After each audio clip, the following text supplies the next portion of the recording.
5명의 발인이 장례식장에서 엄수됐습니다. 참사 1315일째, 세월호 희생자 304명 모두가 영면에 들었습니다. 전병헌 전 청와대 정무수석이 뇌물수수 혐의 피의자로 소환돼 검찰 조사를 받고 있습니다. 전병헌 전 수석은 불법에 관여한 바 없다고 다시 한번 주장했습니다. 검찰이 국정원으로부터 특수활동비를 상납받은 것으로 알려진 최경환 전 장관의 사무실과 자택을 압수수색했습니다. 검찰은 이르면 이번 주 중에 최 전 장관을 소환할 방침입니다. 포항에서 오늘 규모 3.6의 여진이 일어나는 등 어제와 오늘 사이 강한 여진이 잇따랐습니다. 지진 발생 후 일어난 여진만 벌써 58차례나 됩니다. 진앙에서 멀리 떨어진 지역에서도 액상화 현상이 발견됐습니다. 도심에서도 액상화가 일어났을 가능성이 제기돼 정부 차원의 공동 지질 조사가 시작됐습니다. 고 노무현 전 대통령 서거로 이어진 2008년 태광 실업 세무조사 과정에 중대한 조사권 남용이 의심된다고 국세청 국세개혁 TF가 밝혔습니다. 비선 진료를 한 김영재 의원의 중동 진출에 부정적인 의견을 냈다가 세무조사에 시달린 사건 역시 조사권 남용 사례라고 지목했습니다. 80년 광주에 북한군이 개입한 증거라며 극우 인사 지만원 씨가 사진을 제시하면서 북한군 개입설을 퍼뜨리고 있습니다. 그런데 지 씨가 구한 사진은 기무사 비공개 사진첩에 있던 일반인 사진으로 확인됐습니다. 단독 취재했습니다. 한 중소 어묵 제조업체가 유통기한이 지나 폐기 처분해야 할 어묵을 재가공해 군부대에 납품했다는 의혹이 불거졌습니다. 유통기한이 지난 어묵은 반드시 폐기해야 하는 폐기물로 분류돼 식약처가 해당 업체를 압수수색했습니다. 관련 동영상을 SBS가 단독 입수했습니다. 국내 연구진이 탈모 치료 물질을 개발했습니다. 쥐 실험과 인간 세포 실험에서 모낭을 재생시키는 재생성 발모 효과가 나타나 안전성과 독성 시험을 하고 있습니다.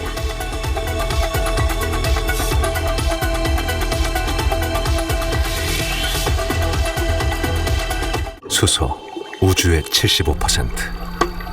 그 무한한 수소로 자동차를 달리게 하다. 현대자동차.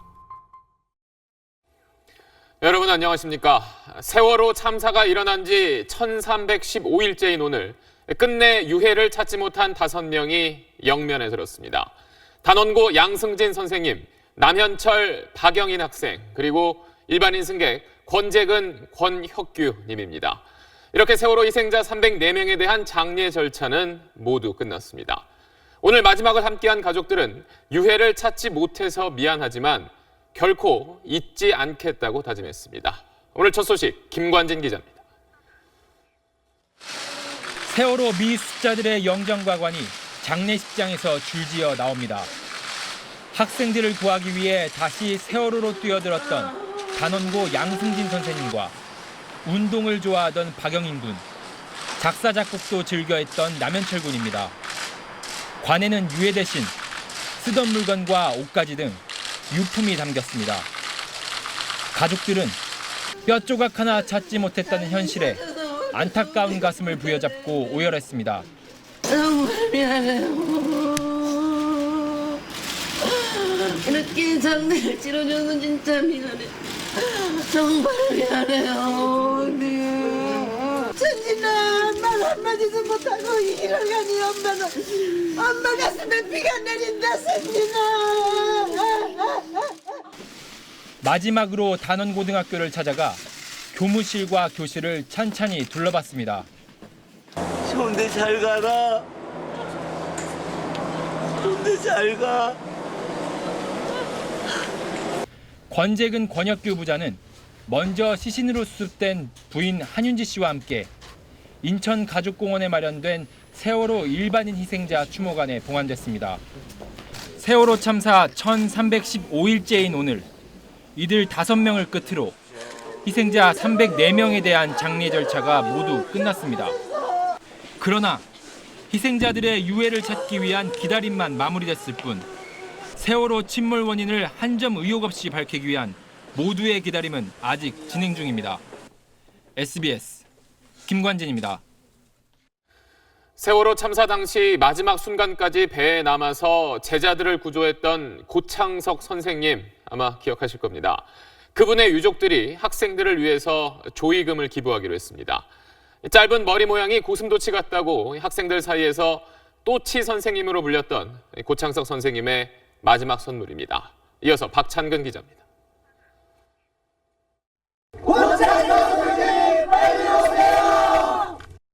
고창석 선생님은 세월호 참사 뒤 3년이 넘는 세월이 지난 5월 신모래역 수중수색 과정에서 유해로 발견됐습니다.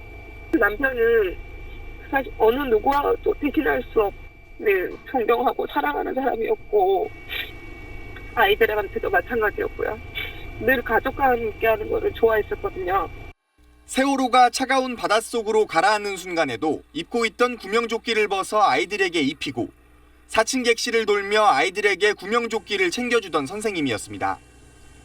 고 선생님의 마지막 모습을 생존 학생들로부터 전해들은 가족들은 장례식에서 모인 조의금 3천만 원을 고 선생님의 모교나 근무했던 학교에 장학금으로 기부하기로 했습니다. 마지막까지 애들 생각하고 마지막까지 애들과 함께했던 남편을 생각하면 그렇게 사용하는 것이 저는 되게 뜻깊다라고 생각을 했습니다. 고 선생님은 직무수행 중 순직이 인정돼 지난 13일 대전 국립현충원에 안장됐습니다. SBS 박찬근입니다. 다음 소식입니다. 현 정권 고위 인사 가운데 처음으로 전병헌 전 청와대 정무수석이 오늘 피의자 신분으로 검찰에 소환돼 현재 10시간 넘게 조사를 받고 있습니다. 전병헌 전 수석은 어떤 불법에도 관여한 바가 없다고 거듭 주장했습니다. 박현석 기자입니다. 오늘 아침 10시쯤 전병헌 전 수석이 검찰청에 나왔습니다. 문재인 정부 출범 이후 여권 고위 관계자가 부패 범죄 혐의로 검찰에 나온 건 처음입니다. 무엇보다도 청와대에 많은 누가 된 것 같아서 참으로 안타깝고 참담한 심정입니다. 전 수석은 하지만 범행 관여 여부에 대해선 적극 부인했습니다. 다시 한번 분명하게 말씀드립니다만 저는 그 어떤 불법에도 관여한 바가 없습니다. 전 수석은 2015년 재승인 과정의 하자를 눈감아주는 대가로 롯데 홈쇼핑에게 자신이 명예회장으로 있던 한국 e스포츠협회 3억여 원을 후원하게 한 혐의를 받고 있습니다. 앞서 검찰은 이 돈 가운데 1억 1천만 원을 빼돌린 혐의로 의원 시절 보좌진이었던 윤문용 씨 등 3명을 구속했습니다. 검찰은 또 전 수석과 측근들이 협회를 사실상 사유화한 정황도 포착했습니다. 의원 사무실 직원의 급여를 협회 자금으로 지급하거나 전 수석 의원 시절 보좌진인 윤 씨가 협회 법인카드로 유흥비 1억 원을 쓴 점 등입니다. 전 수석이 롯데 홈쇼핑 측으로부터 받은 수백만 원어치의 기프트 카드를 가족이 사용한 의혹도 검찰 조사 대상입니다. 검찰은 전 수석을 조사한 뒤 그동안 수집한 증거자료 등을 종합해 사전 구속영장을 청구할 방침입니다. SBS 박현석입니다. 국정원에서 1억 원을 받은 혐의를 받고 있는 최경환 전 장관의 사무실과 집을 검찰이 오늘 전격 압수수색했습니다. 검찰은 이르면 이번 주 최 전 장관을 소환 조사한다는 방침입니다. 이어서 전병남 기자입니다. 최경환 전 장관의 의원 사무실 문이 열리고 검사와 수사관들이 박스를 들고 나옵니다. 검찰이 오늘 최 전 장관의 서울 여의도 사무실과 경북의 지역구 사무실, 자택 등을 압수수색했습니다. 최 전 장관은 지난 2014년 10월 국정원으로부터 현금 1억 원을 받은 의혹을 받고 있습니다. 당시 국회의 특수활동비 축소 움직임에 대응하기 위해 예산 편성에 영향력을 행사할 수 있는 최 전 장관에게 국정원이 돈을 건넸다는 겁니다. 앞서 검찰은 이병기 전 국정원장과 이헌수 전 기조실장 조사를 통해서 특수활동비를 건넸다는 진술과 증빙 자료를 확보했습니다. 검찰은 압수물 분석과 증거관계 등을 조사한 뒤 이르면 이번 주 최 전 장관을 소환할 방침입니다. 이와 함께 검찰은 청와대가 국정원 특수활동비를 상납받는 데 관여한 혐의로 이재만 안봉근 전 비서관을 재판에 넘겼습니다. 검찰은 이들이 박근혜 전 대통령의 지시로 국정원에 상납을 요구하거나 돈을 전달하는 데 관여한 액수는 현재까지 33억 원이라고 밝혔습니다.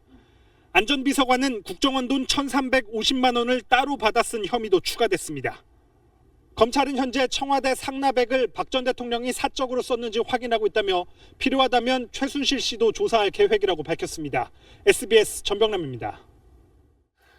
올해 법무부에 배정된 특수활동비는 모두 285억 원입니다. 자, 이 가운데 검찰에 179억 원이 내려갔고 106억 원을 법무부가 썼습니다. 자, 관련 규정을 보면 특수활동비는 기밀 유지가 필요한 정보 수집과 사건 수사 또는 이에 준하는 경우에 쓰게 돼 있는데 자유한국당은 이 법무부가 사실상 검찰의 특수활동비를 상납받고 있다고 공격했습니다. 국정원에서 시작된 특수활동비 공방의 불씨가 여기저기로 번지는 모양새입니다. 이세영 기자입니다. 자유한국당은 법무부가 매년 관례로 검찰 특수활동비 일부를 전용했다고 주장했습니다. 국정원의 특수활동비 청와대 상납을 수사하려면 검찰총장과 법무장관 간의 상납 관계도 수사하라고 촉구했습니다. 그거 국정원 특활비하고 다를 바가 전혀 없어요.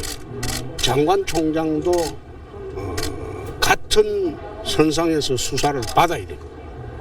한국당은 법사위 차원의 청문회를 요구했지만 여야 합의에 실패하자 국정조사를 추진하겠다며 압박했습니다. 우선 오는 23일 박상기 법무장관을 불러 따지기로 했습니다. 여당은 한국당이 근거 없는 정치 공세를 펴고 있다면서 홍준표 대표의 과거 국회 특수활동비 유용 논란을 수사해야 한다고 맞받았습니다. 지난 2008년 여당 원내대표 시절 받은 특수활동비를 부인에게 줬다고 한 발언을 최근 번복한 것을 두고 앞뒤 안 맞는 변명이라고 비판했습니다. 아내에게 준 돈은 특수활동비가 아닌 본인 급여라고 돌연 말을 바꾸면서 오히려 도둑이 재발저리듯 의혹을 더욱 증폭시키고 있습니다. 또 당시 야당 협상 파트너에게 국회 운영비를 보조했었다는 홍 대표의 발언에 원내대표였던 원혜영 의원이 돈 받은 사실이 없다고 반박하면서 특활비 진실 공방은 정치권 전반으로 번지고 있습니다. SBS 이세영입니다. 조국 청와대 민정수석이 취임 이후 처음으로 오늘 국회를 찾았습니다. 조국 수석은 고위공직자 범죄수사처, 즉 공수처 설치가 검찰 개혁의 상징이라면서 이번 정부 임기 안에 반드시 이뤄내겠다고 강조했습니다. 이 소식은 강청환 기자입니다. 오늘 국회에선 사전 예고되지 않았던 고위 당정청 회의가 긴급 소집됐습니다. 안건은 공수처 설치법. 조국 청와대 민정수석도 현 정부 출범 이후 처음으로 국회를 찾았습니다. 조 수석은 문재인 정부는 촛불혁명으로 수립됐다면서 개혁과제 중 첫 번째가 검찰개혁이라고 강조했습니다. 검찰개혁을 위해서 오랫동안 많은 논의가 있었습니다. 이제 마무리할 때가 되었다라고 생각합니다. 공수처는 검찰개혁의 상징입니다. 여권은 이번 정기국회에서 공수처법을 처리한다는 방침을 세웠습니다. 전 전 수석 소환조사 날인데 오늘 당정청 한 거는 입장 한마디만 따로 그런 게 있나요? 조 수석은 말을 아꼈지만 전병헌 전 수석이 소환된 날 당정청이 보란 듯 모인 건 현재 수사 상황과 관계없이 검찰을 개혁하겠다는 강력한 의지로 해석됩니다. 청와대 관계자도 검찰이 적폐청산 수사를 잘한다고 해도 과거 검찰 잘못이 덮이는 건 아니라는 점을 분명히 했습니다. 공수처 설치에 반대하던 자유한국당은 최근 검찰 수사에 반발해 공수처 찬성으로 선회할 움직임을 보이고 있습니다. 다만 공수처장 추천권을 야당이 가져야 한다는 전제여서 공수처에 대한 여야 입장은 여전히 동상이몽입니다. SBS 강청환입니다. 한 업체가 유통기한이 지난 어묵을 재가공해서 군부대에 납품했다는 의혹이 불거졌습니다. 식약처가 해당 업체를 압수수색했습니다. SBS가 단독 취재한 내용 잠시 뒤에 자세히 전해드립니다.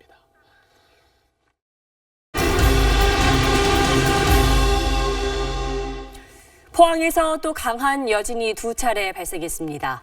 어젯밤과 오늘 새벽 규모 3.5와 3.6의 여진이 일어난 건데 지금까지 여진은 모두 58차례로 이 가운데 규모 3.0을 넘는 것도 6번 있었습니다. 이렇게 여진이 끊이질 않는 이유는 아직 땅속에 에너지가 남아있기 때문입니다. 이 응력이 풀릴 때까지는 여진이 이어질 것으로 보입니다. 김정우 기자입니다. 갑작스러운 흔들림에 차에 짐을 싣던 사람들이 놀란 듯 그대로 멈춰섭니다.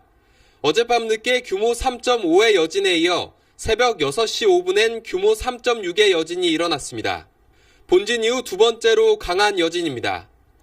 지진 충격에서 빠져나오기도 전에 큰 규모의 여진이 이어지자 불안감은 커지고 있습니다. 자면은 갑자기 이게 또 지진 와서 무너질까봐 그러면 이게 먼저 내가 일하려고 밑에라도 이게 좀 들어가면 사람이 좀 덜 다치지 않겠나 싶어서 제가 이걸 세워놓은 거예요. 이번 여진의 영향으로 창문틀과 벽 사이에 얼음팔이 들어갈 정도의 틈이 생긴 곳도 있습니다. 새벽까지 이어진 여진으로 보시는 것처럼 창고 천장이 완전히 내려앉으면서 출입문을 열고 들어갈 수가 없는 상태입니다. 여진이 발생하는 이유는 지진의 에너지가 아직 남아있기 때문입니다. 원래 본진이 가지고 있던 단층대에서 가지고 있던 에너지가 이렇게 중간에 큰 여진으로 한 번씩 배출이 되면서 에너지가 모두 배출되기 전까진 여진은 계속될 거란 얘기입니다. 횟수는 줄어들겠지만 지금보다 규모가 큰 여진이 올 가능성도 있다고 전문가들은 분석하고 있습니다. 지진 발생 당일 여진은 33차례, 그리고 어제부터 다시 6차례 여진이 발생해 현재까지 포항에선 58차례 여진이 일어난 것으로 집계됐습니다. SBS 김정우입니다.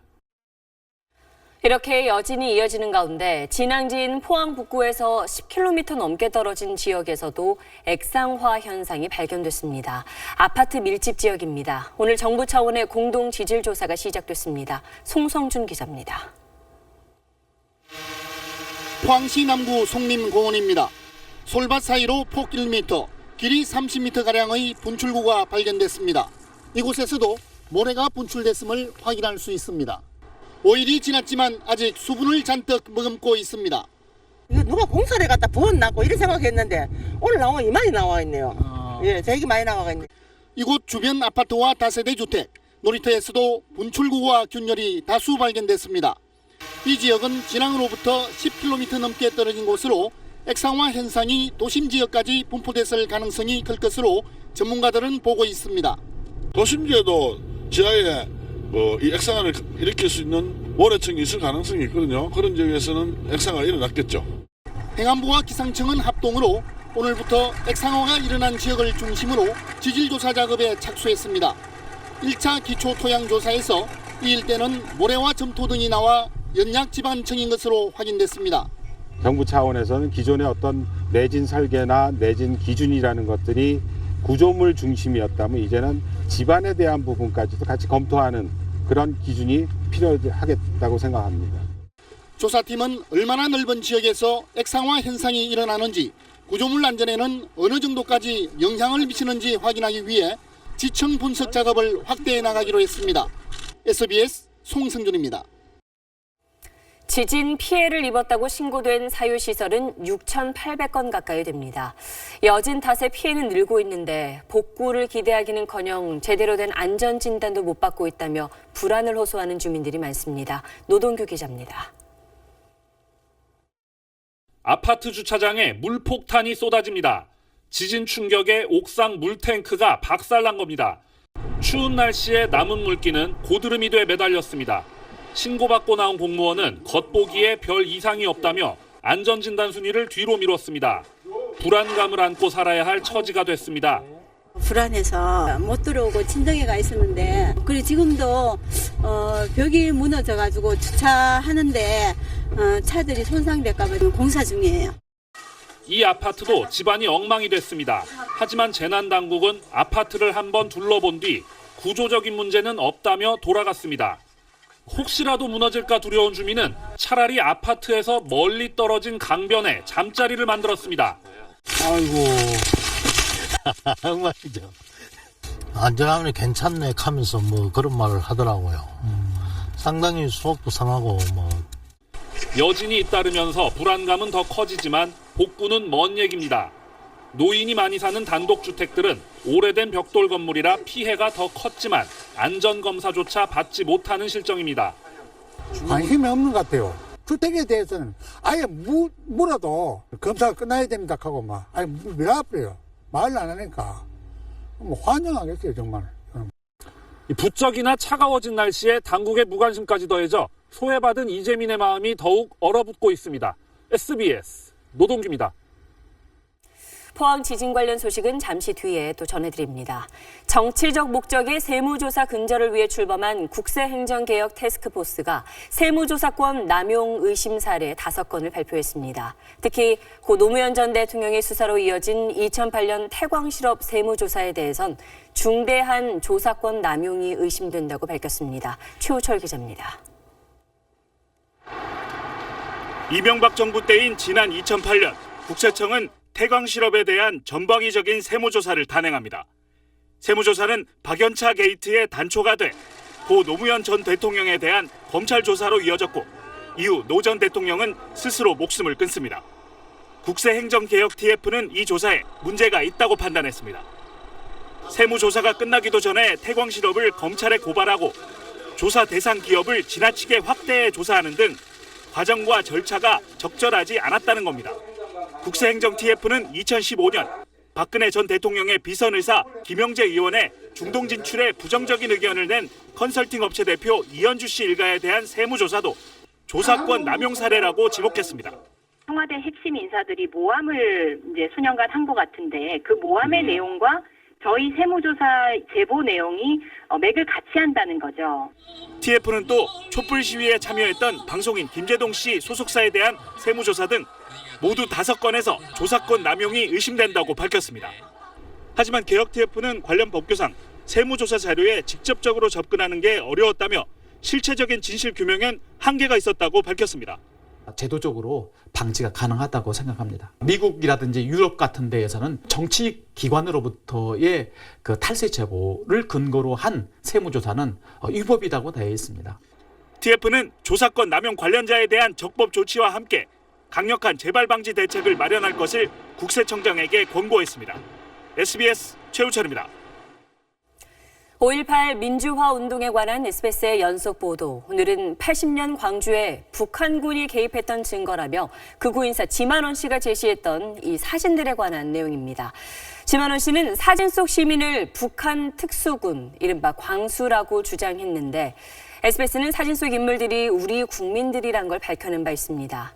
그렇다면 지만원 씨는 이 사진들을 어디에서 구해 거짓 주장을 하는데 썼던 걸까요? 장훈경 기자가 원본 사진들을 찾아 단독 보도합니다. 지만원 씨가 지난 7일 5.18 진상규명 보고대회라는 곳에서 북한군 개입설을 주장하는 장면입니다. 그 전투 준비하는 거야. 그러니까는 교도소 공격하려고 전투 준비하는 거예요. 총기를 이제 많이 쌓아놓고서는 이제 무슨 총기가 있는가 이제 들여다보는 거예요.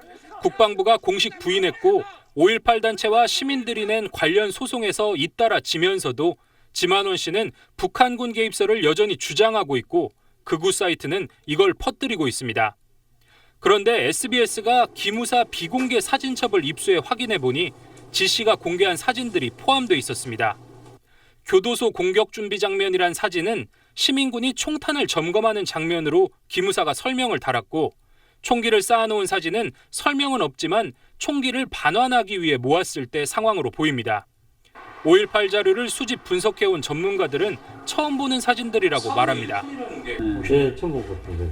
지만원이가 그러니까 얘들이 자주 이런 활용하는. 감춰놓고 자기들만 이렇게 갖고 보여주는 거예요. 지금 누구 드러났지? 사진뿐 아닙니다. 지 씨는 안기부 시각에서 5.18 상황을 정리한 안기부의 문건을 자신이 운영하는 사이트에 공개하며 왜곡된 주장을 폈습니다. 이 대외비 문건 역시 국방부 5.18 특별조사위원회가 37년 만에 처음 입수했다는 기무사 자료안에 포함되어 있었습니다. 지 씨는 SBS와 통화에서 사진은 언론사 데이터베이스에서, 군 기록은 신군부 측 변호인을 통해 입수했다고 말했지만 어느 언론사인지 변호인은 누구인지는 밝히지 않겠다고 했습니다. 기무사 자료들이 극우 인사인 지만원 씨한테 흘러가 역사 왜곡에 악용된 것인지 밝혀져야 합니다. SBS 장훈경입니다. 북한 군부 서열 1위인 황병서 총정치국장이 최근 처벌받았다는 첩보를 국정원이 입수했습니다. 인민군 총정치국에 대한 검열이 20년 만에 이뤄지고 있는 건데 당에 대한 불손한 태도를 문제 삼은 것으로 전해졌습니다. 권난 기자의 보도입니다. 북한 군부를 장악해온 총정치국 서열 1, 2위 인물이 동시에 처벌받았다는 첩보가 입수됐습니다. 황병서 총정치국장과 김원홍 제1부국장입니다. 국정원은 오늘 비공개 국회 보고에서 총정치국이 1990년대 후반 선군 정치를 앞세워 정치 전면에 등장한 이후 처음으로 처벌과 검열 대상이 됐다고 보고했습니다. 당에 대한 불순한 태도를 문제 삼아서 군 총정치국에 대한 검열을 진행 중이라고 보고했습니다. 이게 한 20년 만에 처음입니다. 이 검열을 주도하는 건 최룡해 노동당 부위원장으로 알려졌습니다. 북한 방송에선 총정치국장 황병서가 최룡해보다 먼저 호명돼 왔지만 지난달 순서가 바뀌었습니다. 김용남 동지, 최룡해 동지, 박봉주 동지, 황병서 동지를 비롯한 특히 황병서는 지난달 13일 이후 모습을 드러내지 않고 있습니다. 최룡해가 황병서보다 훨씬 높은 권력을 갖고 있고 김정은 체제가 이번 사건을 통해서 직접적으로 군을 통제하겠다는 그런 차원의 행보로 읽을 수 있겠습니다. 강도 높은 유엔 안보리 제재로 민심이 이탈하는 걸 막기 위해 공포 정치를 재가동했다는 분석이 나오고 있습니다. 국정원은 또 국회 보고에서 북한이 올해 안에 탄도미사일을 발사할 가능성이 있고 또 김정은의 결단에 따라 언제라도 핵실험이 가능하다고 내다봤습니다. SBS 권한입니다. 한 업체가 유통기한이 지나서 폐기 처분해야 하는 어묵을 다시 가공해서 군부대에 납품했다는 의혹이 불거졌습니다. 식약처가 해당 업체를 압수수색했는데 유통기한이 지난 어묵을 재활용하는 걸로 의심되는 영상을 SBS가 입수했습니다. 이한석 기자의 단독 보도입니다. 경남의 한 어묵 제조 공장 내부를 촬영한 동영상입니다. 흰색 어묵 원료에 누런 빛깔을 띤 직사각형 모양의 물체를 넣고 함께 섞고 있습니다. 유통기한이 지난 어묵을 냉동시켰다가 몰래 섞는 과정이라고 이 업체 전직 직원은 폭로했습니다. 불량품 썩은 거 이런 거 갖다가 다시 기계로 갈아놓은 거죠. 또 다른 동영상엔 상자 안에 어묵이 가득 차 있고 한쪽엔 한 번 포장됐다 뜯어낸 군부대 납품용 포장지가 쌓여 있습니다. 유통기한이 지나 회수된 어묵을 재사용하는 것으로 상자에 담긴 어묵은 대형 분쇄기로 잘게 다지는 작업을 거친다고 말합니다. 이 번득번득하잖아요. 이거는 제품에서 진이 나와가지고 상하기 전 제품이죠. 유통기한이 지난 어묵은 반드시 폐기해야 하는 폐기물로 분류됩니다. 쓰레기죠. 버리면은 돈 주고 버려야 되는데 여기다 넣어서 하면은 돈 안 들어가고 그에 대한 이익이 생기잖아요. 이렇게 재활용한 어묵이 수년 동안 67곳의 군부대에 납품됐다는 게 전직 직원의 주장입니다. 군납뿐만이 아니고 모든 물건에 다 이런 식으로 한 거죠. 튀기는 제품은요. 업체 측은 동영상은 전 직원이 해고의 앙심을 품고 조작한 것이라고 주장했습니다. 미생물이 검출된 일부 제품을 살균 처리한 적은 있지만 어묵을 재사용한 건 아니라고 부인했습니다. 미생물이 나오면은 이 제품을 뜯어가지고 다시 튀기. 설문시키면 미생물이 안 나오니까. 식약처는 최근 해당 업체를 압수수색해 유통기한이 지난 어묵을 보관 중인 사실을 확인하고 이 어묵이 실제 재가공돼 유통됐는지를 조사하고 있습니다. SBS 이한석입니다. 서울대 한 이공계 교수가 최근 연구비 수천만 원을 횡령한 혐의로 검찰에 고소됐습니다. 미국 출장 때 현지에 있는 자신의 집에 머물면서 따로 숙박비를 청구한 사실이 감사 결과 드러났습니다. 심우섭 기자입니다. 지난해 7월 과기정통부 산하 기초과학연구원 연구단장으로 선임된 A 교수는 1년여 동안 100일 넘게 해외 출장을 다녔습니다. 미국 동부 출장 때는 호텔 대신 숙박 공유 사이트 에어비앤비를 통해 집을 빌렸다며 연구원 측에 숙박비를 청구했습니다. 하지만 하루에 30만 원 정도를 내고 묵었다는 뉴저지주의 집은 A 교수 부부 명의의 집인 것으로 연구원 자체 감사에서 밝혀졌습니다. 에어비앤비 자체에서 묵었다는 게 문제가 되는 건 아닌데 문과라는 게 저기고 그 주소지를 통해서 조사하면은 그 소유주 관계는 이제 확인할 수 있으니까. 기초과학연구원은 횡령과 무단결근, 직권남용 등으로 A 교수를 해임하고 횡령 혐의로 서울중앙지검에 고소했습니다. 그걸 포함해서 여러 가지 이유로 해서 해임을 한 거고, 네, 검찰에는 저희가 이 혐의로 인해서 고소를 한 거고요. 취재진은 A 교수의 해명을 듣기 위해 여러 차례 연락을 취했지만 답을 듣지 못했습니다. 서울대는 아직 학교 차원의 징계는 검토하지 않고 있다고 밝혔습니다. 세계적 수준의 기초과학 연구를 위해 2011년 대전에 설립된 기초과학연구원의 올해 기준 총 연구비는 2천여억 원입니다. SBS 심우섭입니다. 얼마 전 북한 병사가 판문점으로 귀순할 당시 현장 지휘관이 구조에 직접 나선 걸로 알려져 박수를 받았었습니다. 그런데 며칠이 지난 뒤에 이게 사실이 아닌 것 같다는 일부 매체의 보도가 나오면서 진실 공방이 일었는데 국방부가 오늘 반박에 나섰습니다. 김태훈 국방전문기자입니다. 지난 13일 JSA 귀순 사건이 발생하자 군은 JSA 대대장인 권영환 중령이 부사관 2명과 함께 귀순 병사 구조에 나섰다고 밝혔습니다. 한측 대대장 등 간부 3명이 포복으로 접근하여 귀순자를 안전지역, 즉 자유의 집 측후방으로 끌어낸 다음에 권 중령이 차마 부하들을 보낼 수 없었다고 말한 것으로 알려져 위험한 상황에서 솔선수범하는 용기 있는 지휘관이란 여론이 일었습니다. 그런데 일부 언론이 JSA에 설치된 열상 감시 장비 TOD에 녹화된 귀순 병사 구조 장면에 부사관 2명만 나온 것 같다고 보도했습니다. 권 중령이 귀순 병사 구조에 직접 뛰어들지 않았을 가능성이 제기된 겁니다. JSA 사건이 영웅담 진실 공방으로 번지자 국방부가 진화에 나섰습니다. 간부 3명이 포복으로 접근해서 귀순자를 안전지역으로 끌어낸 다음에 차량으로 후송을 했다. 그날 국회 보고에서 합참작전본부장이 설명한 내용 그대로입니다. 군 관계자는 권 중령이 귀순 병사를 직접 끌고 나온 게 아니라 부사관들 뒤에서 포복해 전진하며 구조 지휘와 엄호를 했다고 말했습니다. 아주대 병원에서 치료를 받고 있는 귀순 병사는 스스로 숨을 쉴 수 있을 정도까지는 회복이 된 것으로 알려졌습니다. SBS 김태훈입니다. 국내 연구팀이 새로운 탈모 치료 물질을 개발했습니다. 쥐 실험과 사람 세포 실험에서 모낭까지 재생시키는 걸로 나타났는데 실제 치료제까지 발전하려면 그래도 시간이 좀 더 필요할 것 같습니다. 정구희 기자가 자세히 설명하겠습니다. 연세대 연구팀이 쥐의 털을 깎은 뒤 새로 개발한 탈모 치료 물질을 발랐습니다. 20여일 뒤 아무것도 바르지 않은 쥐나 기존 탈모 치료제를 바른 쥐보다 새 물질을 바른 쥐에서 털이 더 많이 자란 것으로 나타났습니다. 사람의 세포를 떼어 실험했을 때도 비슷한 효과가 나타났다고 연구팀은 밝혔습니다. 연구팀은 탈모 환자 두피에서 유독 많이 발견되는 CXXC5라는 단백질이 특정 단백질과 결합하면 머리카락 형성을 저해한다는 사실에 주목했습니다. 새로 개발한 물질은 CXXC5와 특정 단백질이 결합하는 것을 억제하는 물질입니다. 특히 모낭이 파괴된 쥐에서도 효과가 나타났습니다. 쥐에 상처를 내서 모낭을 없애고 새로운 치료제를 발랐더니 털이 자랐습니다.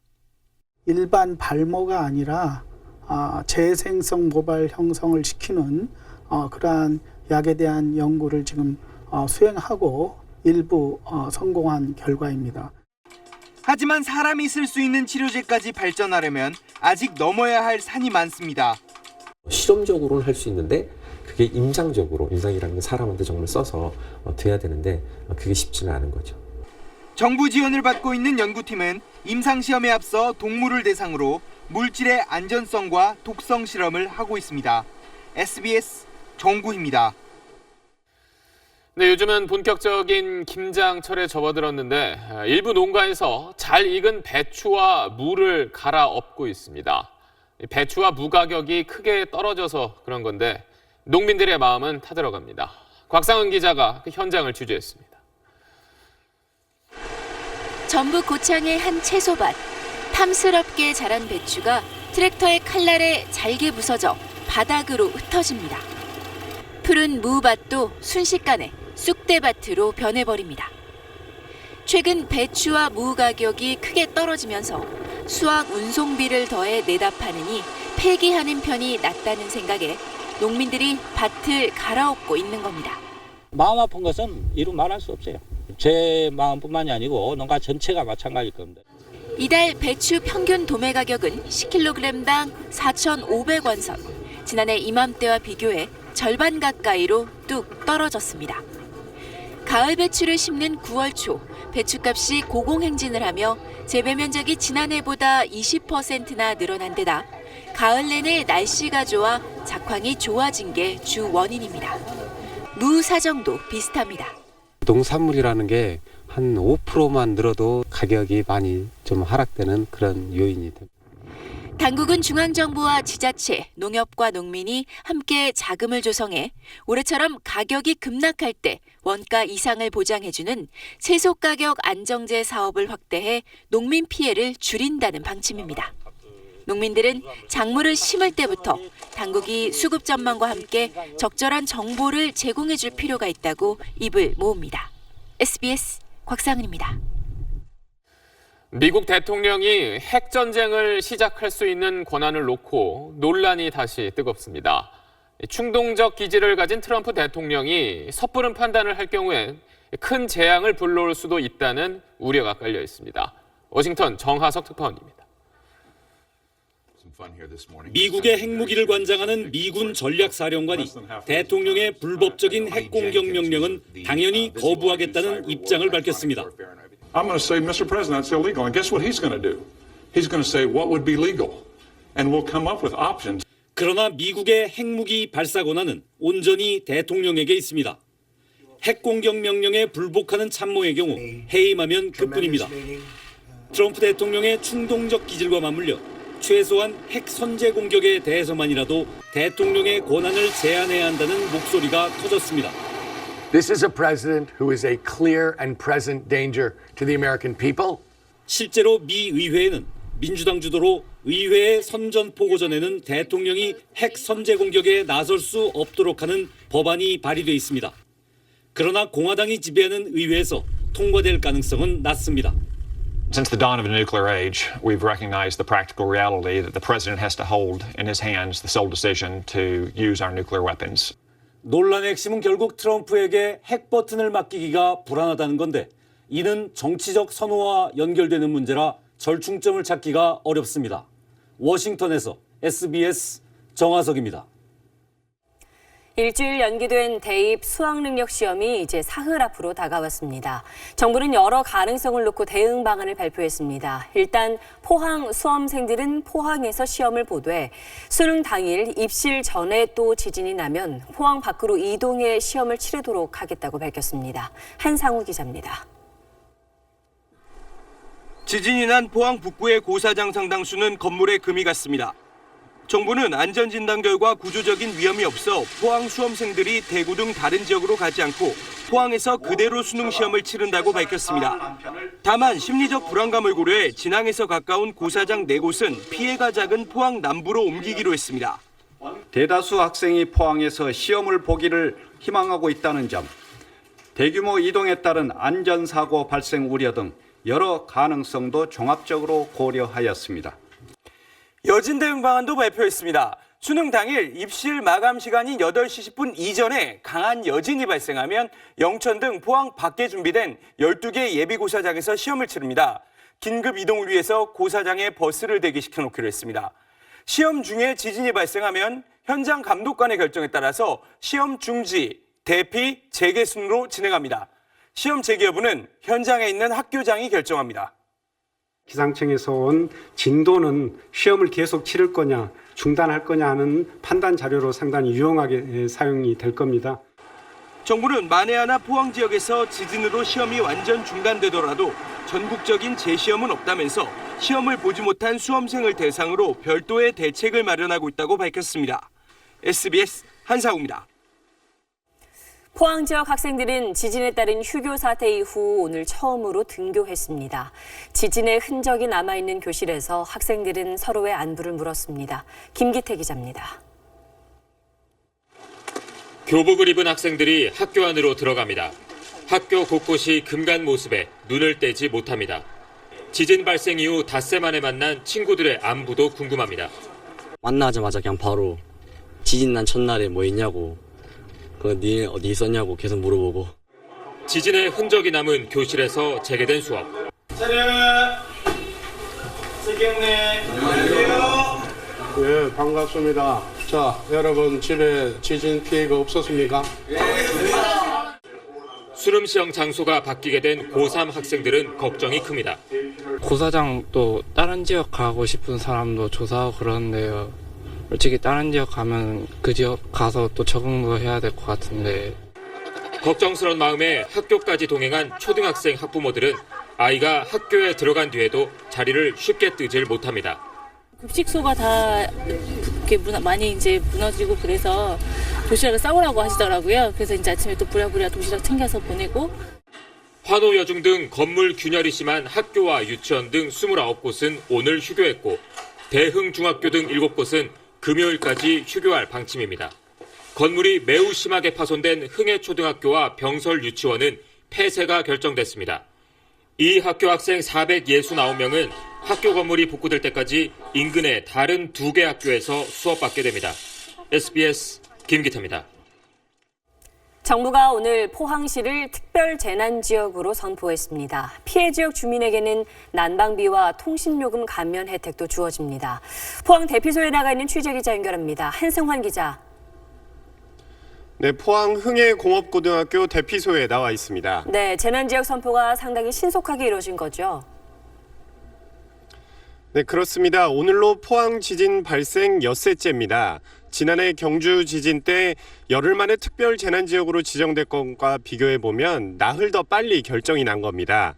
아직 피해 규모 조사가 끝나지 않았지만 그만큼 사안이 엄중하다고 판단했다는 게 정부 설명입니다. 또 재난지원금이 바로 지급될 수 있도록 국비 10억 원을 오늘 교부했습니다. 모든 행정력을 동원하여 신속한 피해 복구와 함께 입시 일정이 차질 없이 진행될 수 있도록 최선의 노력을 다할 것입니다. 특별 재난지역으로 지정되면 지방자치단체가 부담해야 할 피해 복구액 가운데 일부를 국고에서 추가로 지원받을 수 있습니다. 주민에게는 건강보험료 경감과 통신, 전기, 도시가스 요금 등의 감면 혜택을 줍니다. 지진 발생 직후 천여 명의 이재민이 한꺼번에 몰렸던 흥해 실내체육관은 사생활 보호 천막 설치 등 정비를 마쳤습니다. 조만간 일부 이재민이 이동할 계획이고요. 계속되는 여진으로 대피소로 들어오는 사람들이 많아서 근처 기업 연수원 등도 추가로 대피시설로 지원될 예정입니다. 지금까지 흥해공업고등학교 대피소에서 SBS 한승환입니다. 지난 겨울 최악의 살처분 사태를 불러왔던 고병원성 조류인플루엔자 AI 바이러스가 전북 고창에 이어 순천만에서도 검출됐습니다. 평창 올림픽도 앞두고 있어서 방역당국이 잔뜩 긴장하고 있습니다. 장세만 기자입니다. 검은색 비닐하우스에서 식용 오리를 키우는 전북 고창의 한 농장입니다. 나흘 전 출하에 앞서 살아있는 오리를 정밀 검사했더니 H5N6형 고병원성 AI가 검출됐습니다. 그물망이 좀 찢어졌다. 그리고 출입문 자체가 좀 부서진 데가 있더라. 그래서 농가가 방역에 좀 소홀히 했다 하는 생각이 듭니다. H5N6형은 중국에선 인체 감염으로 사람이 숨진 데다 지난해 국내에서도 닭오리 3,800만 마리를 살처분으로 몰고 갔던 바로 그 바이러스입니다. 정부는 강력 대응에 나섰습니다. AI 위기 경보를 심각으로 격상하고 내일 자정까지 전국 모든 농장에서 닭오리 이동을 중지시켰습니다. 또 전통시장에서 병아리 판매도 당분간 금지됐습니다. 12,300마리는 살처분 후 렌더링 방식으로 처리 완료하였고 반경 10km의 방역대를 설정하여 긴급 조치를 시행하고 있습니다. 순천만에서도 야생조류 분변에서 고병원성 AI가 검출돼 당국은 순천만을 폐쇄하고 관광객 입장을 막기로 했습니다. 평창 올림픽을 앞둔 강원 지역 방역에도 비상이 걸려 AI가 자주 발생했던 춘천과 철원의 2개 오리 사육 농가는 내년 2월까지 사육이 중단됐고 100수 미만 농가에선 닭 오리를 도태시키고 있습니다. SBS 장세만입니다.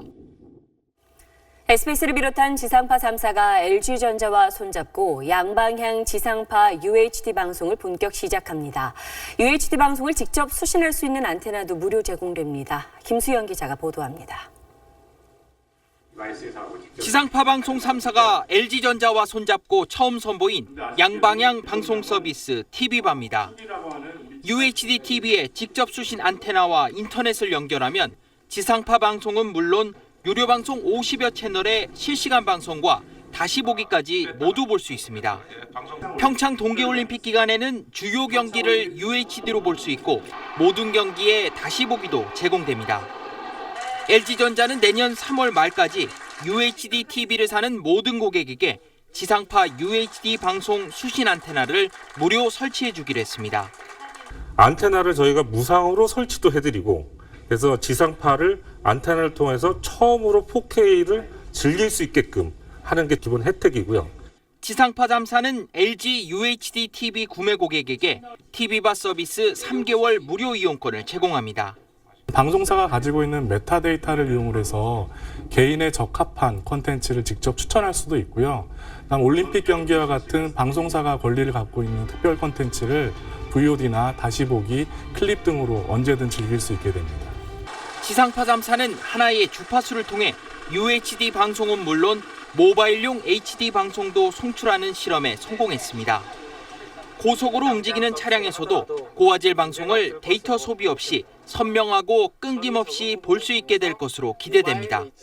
SBS 김수영입니다.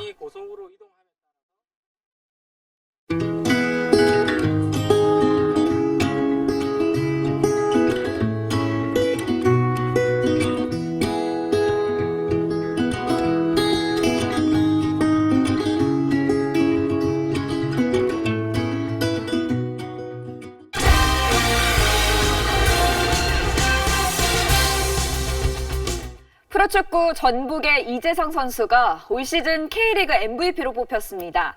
2015년 신인왕이 2년 만에 최고의 별이 됐습니다. 김형렬 기자입니다.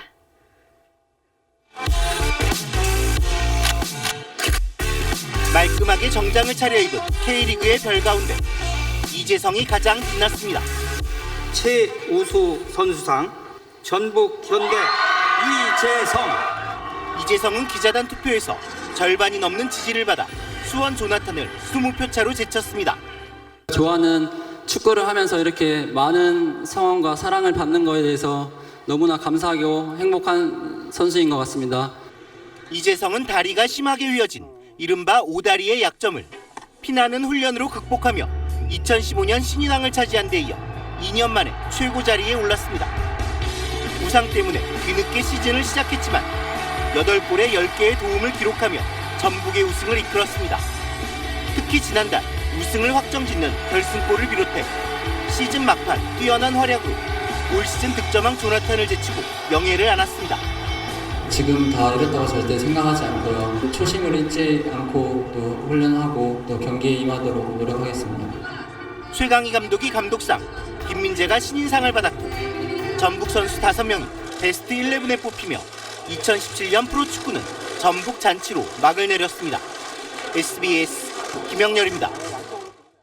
전국을 돌고 있는 평창올림픽 성화가 오늘은 순천에서 400명이 함께한 가운데 민속놀이 강강술래에 맞춰 봉송됐습니다.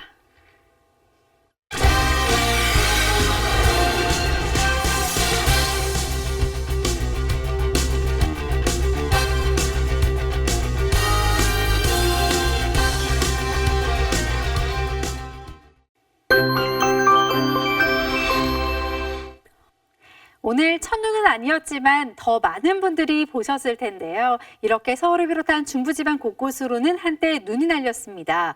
양이 적어서 쌓이지는 않았습니다. 내일까지 평년 기온을 밑도는 추위가 이어지겠습니다. 모레는 일시적으로 기온이 조금 오르겠는데요. 하지만 수능일에는 다시 한파가 밀려옵니다. 오늘만큼의 날씨 예상하시면 되겠습니다. 특히 찬바람이 강해지겠고요. 서울을 비롯한 중서부와 호남지방은 오후 한때 비나 눈이 조금 내리기도 하겠습니다. 내일 전국의 대기질은 보통 수준을 보이겠습니다. 하지만 중서부 지방은 아침과 밤에 미세먼지 농도가 높아지겠습니다. 낮 기온은 조금 올라서 서울이 8도까지 오르겠고 남부지방 대구의 낮 기온은 11도, 포항 지역도 오늘보다 높겠습니다. 이번 주 곳곳으로 눈과 비가 자주 내리겠습니다. 날씨였습니다. 하늘에서 눈이 내리던 오늘 마지막 미수습자 5명이 하늘로 떠났습니다. 장례 절차는 이제 마무리됐지만 그날의 진상규명과 안전한 나라를 만들어야 하는 숙제는 아직 끝나지 않았습니다. 세월호 희생자 304명의 명복을 빌면서 오늘 8시 뉴스 마치겠습니다.